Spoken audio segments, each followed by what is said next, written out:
Well, the day has come. I'm finally applying for the Capital One Venture X. It's been a whopping 20 months since I've applied for a personal credit card. I've been eyeing this card for quite some time due to the sheer amount of value it provides. And honestly, I should have applied for this card last year, but here we are. Now, I'm gonna bring you through the entire process of applying for this card, including Capital One's pre-approval process. Using Capital One's pre-approval tool before you formally apply is a really good idea so that you can hopefully avoid getting a hard pull on your credit report if you see that you aren't pre-approved. Now, while the pre-approval tool doesn't specifically check for the Venture X, it does check if you're pre-approved for the Venture. Now, the Venture X requires a slightly better credit score than the Venture, in part because the Venture X is actually a Visa Infinite card, which has a minimum credit limit of $10,000, while the regular Venture is a Visa Signature card, which typically has a minimum limit of $5,000. So if you don't see that you're pre-approved for the regular Venture, I'd probably hold off on applying for the Venture X. Not financial advice. Now, I'm not gonna cover the Venture X in depth in this video, but I do have a video comparing the Venture and the Venture X, which you can find right up here. Now, the primary reason I wanna get the Venture X is because it's gonna get me free travel. But I also want it because it comes with excellent travel benefits like global entry or TSA PreCheck, trip cancellation and interruption, primary auto rental collision damage waiver, trip delay reimbursement that kicks in at 6 hours, lost luggage reimbursement up to $3,000, and up to $1 million of travel accident insurance. And while this card is primarily a luxury travel card, it also comes with other helpful benefits like extended warranty protection of 1 year, purchase security up to 90 days and $10,000 per claim, return protection of 90 days and $300 per claim, and it even comes with cell phone protection of $800 per claim with a $50 deductible. Now, those are all excellent benefits. Plus, if I'm approved for this card, it's gonna be my new catch-all card since the base earning rate is 2 miles per dollar spent. And with Capital One miles being worth around 2 cents per mile when transferred out to Capital One's travel partners, this means every purchase is gonna get me an effective value of 4% back, or in some cases, even more. And while the $395 annual fee for this card may be a huge turnoff for some people, it's gonna be easy to recoup that money since you're gonna get 10,000 bonus miles on each account anniversary, plus you're also gonna receive a $300 statement credit for travel that you book through Capital One Travel. And Capital One Travel has a price match guarantee, so you can be confident that you're gonna be getting a competitive price. And Capital One really is pushing you to use their travel portal by offering 10x miles on hotels and rental cars and 5x miles on flights, which means 20% and 10% back in effective value so long as you can get 2 cents per mile. If you were to do nothing else with this card but take full advantage of the 10,000 bonus miles and the $300 statement credit, the value you're getting will automatically surpass the cost of the annual fee. And that's before you even factor in the value of the additional benefits that I just talked about. And not to mention lounge access you'll get with this card. That in itself is worth a decent amount of money if you were to go out and purchase it separately. But one of the most lucrative things about signing up for this card is the sign-up bonus of 75,000 bonus miles after spending $4,000 in the first 3 months. If we were to value that at about 2 cents per mile, that means you can potentially get $1,500 worth of travel from this bonus alone. Now, I'm a little nervous about applying for this card because I've seen quite a few data points of people getting declined for this card even when they had seemingly good credit. But whether I get approved or denied, I'm keeping it in this video so that you can see my true experience. And for a frame of reference, I do want to share my current data points with you. I currently have 14 personal credit cards with a total available credit limit of $127,000. The highest credit limit I have on a single card is $20,800, and it's my Bank of America customized cash rewards. Now, my oldest credit card account is sitting at 16 years and 4 months, while my average age across all accounts is 7 years and 5 months. I have 4 hard inquiries on Experian, 1 hard inquiry on Equifax, and 2 hard inquiries on TransUnion, all of which are very close to the 2-year mark, of which they'll fall off my credit history. Now, my FICO 8 score from Experian is sitting at 809, which is down quite a few points from a few months ago, but this is primarily because my utilization went up from 1% to about 5% due to holiday spend. I probably should have paid my balances down before their statement close date so that my utilization would have remained around that 1% mark, but I wasn't really thinking about it. But with that said, I'm at 5% utilization with an 809 FICO score, with only a handful of hard pulls within the past 2 years, and no hard pulls within the past 12 months. So I should get approved if all goes according to plan. And if you're getting value out of this video, gently tap that like button. And if you're not getting value, destroy that dislike button. So the first thing I need to do for this application process is go ahead and unfreeze my credit from Equifax, TransUnion, and Experian. And this is especially important for Capital One because they want to see it all. While some other credit card issuers may only pull from a single credit reporting agency, depending on the state you live in, Capital One is likely going to pull from all three. So now that my credit is thawed out, let's hop into the application. All right, so let's go through this pre-approval process and see what I'm pre-approved for.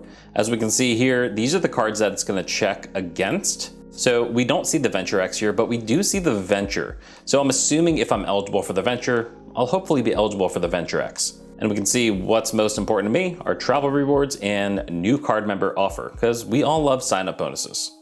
What's your legal name? Boom, address. Yep, this is all for verification purposes. Email address, phone number. Yep. Employment status, self-employed, total annual income, and monthly rent/mortgage. So they really want to check your debt to income ratio, because if your debt to income ratio is out of whack, they're probably not going to approve you for a new card. Do you have any bank accounts? Why, yes, I do. Date of birth and social security number.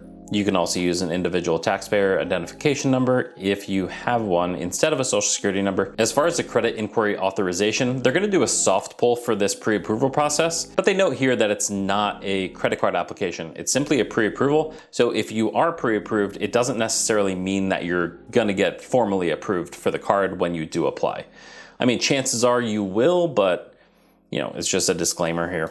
Seeing if you're pre-approved will not hurt your credit score. If you decide to apply for a card you're pre-approved for, your credit score may be impacted when you submit the application. So it's really nice when they have these pre-approval tools so you can see your odds before you actually apply. All right, so let's see if I am pre-approved.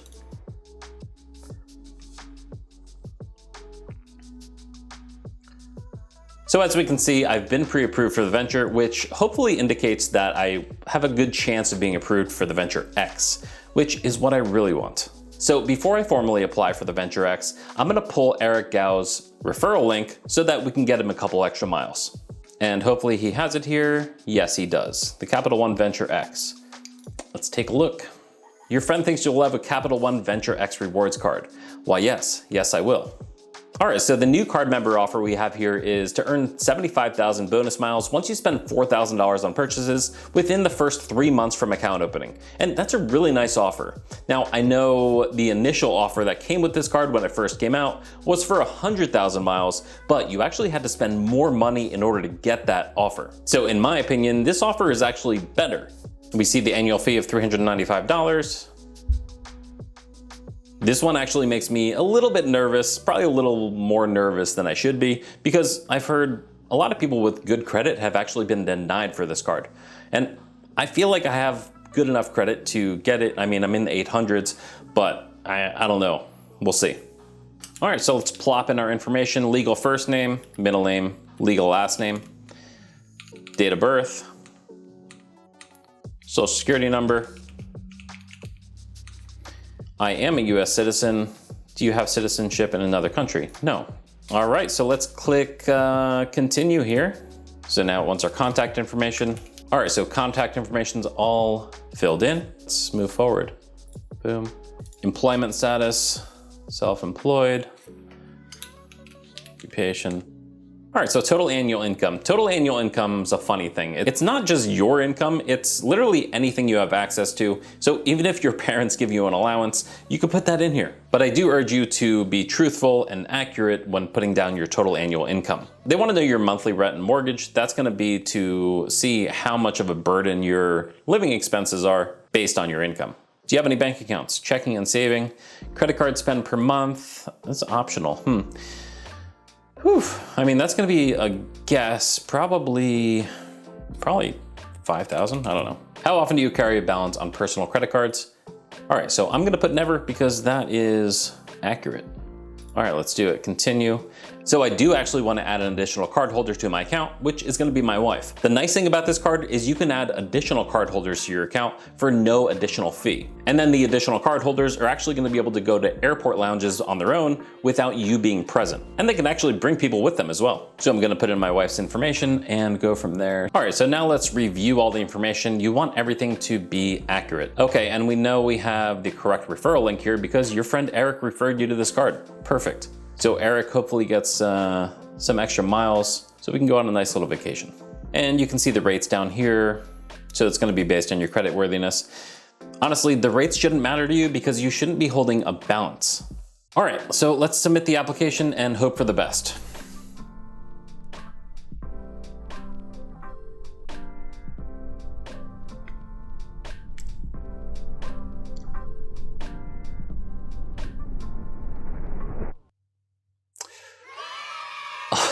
Sweet deal.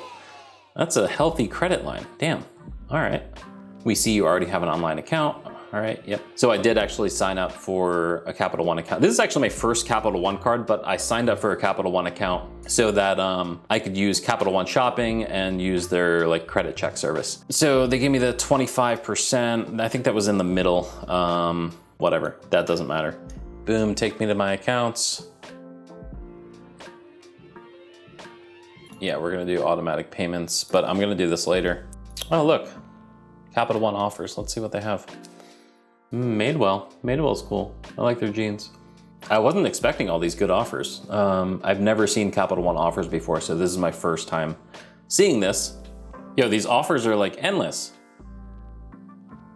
I mean, this can pretty much be your part-time job just looking through these offers. So this is actually the first Capital One card that I've ever applied for. And now that I'm looking at it, I really love Capital One's account interface. I especially like how you can click the details button under your card and you can easily see all the information that you really need to know. And the shopping offers that are provided with this card are also super nice. I really wasn't even thinking about these types of offers when applying for this card, so it's definitely a nice little cherry on top. And in this video, I compare the Venture and Venture X so that you can get a better idea of which card best fits your particular situation. But now I gotta get working on this sign-up bonus. Wish me luck. Peace.